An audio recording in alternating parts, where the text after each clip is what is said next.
Hello, we're here to make hummus. Today I've got my hummus t-shirt on. It's the same color as hummus, and we cooked, if you watched the video prior to this one, you'll learn how to cook the chickpeas so they've got no phytic acid or lectins.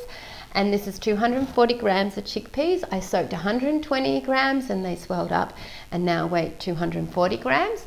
So for hummus we need 6 ingredients: chickpeas, tahini, garlic, lemon, salt and water. I've said that to remind myself so I don't forget anything. So we're going to put the chickpeas in here and the garlic, and we'll give that a little blitz. Let's pop the salt in as well. That's 3 ingredients. And this is going to make a noise. So here we go, hummus. It's not working. Oh, why is that?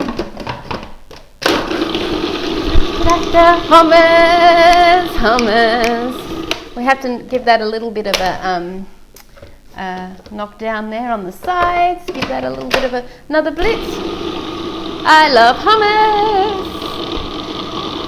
I love hummus because it's a complete protein. Because now we're putting the tahini in. Tahini is sesame seeds, and the sesame seeds plus the bean of the chickpeas has all 9 essential amino acids. If you want more information about complete protein, just give me a bell, send me an email, and I'll send you my complete protein chart, or we can have a chat about complete protein.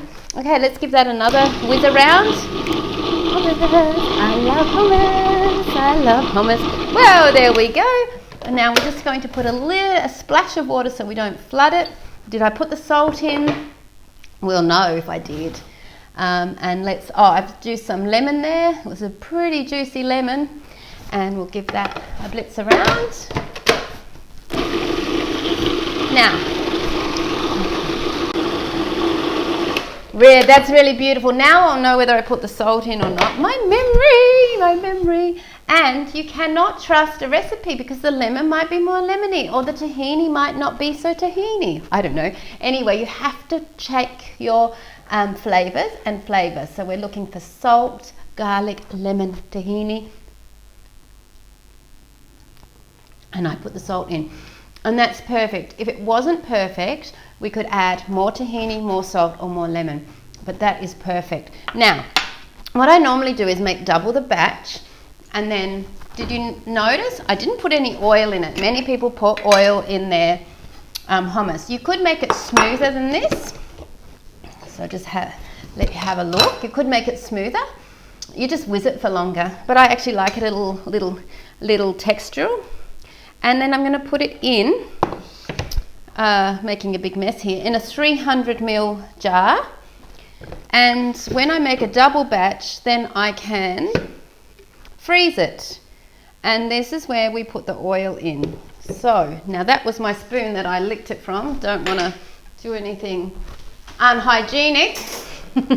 So then I'll put that in, leaving a little bit of a gap there, and then I put the oil on top, and I need to tidy that mess up, so I'll just get a paper towel because there's a mess on the lid of it, on the lip. So we'll tidy that up like this. Good practical information. And this paper towel can go in the compost bins. Worms love it. And then we cover the top with oil. And now you can do that if you're putting it into a dish as well to make it look pretty.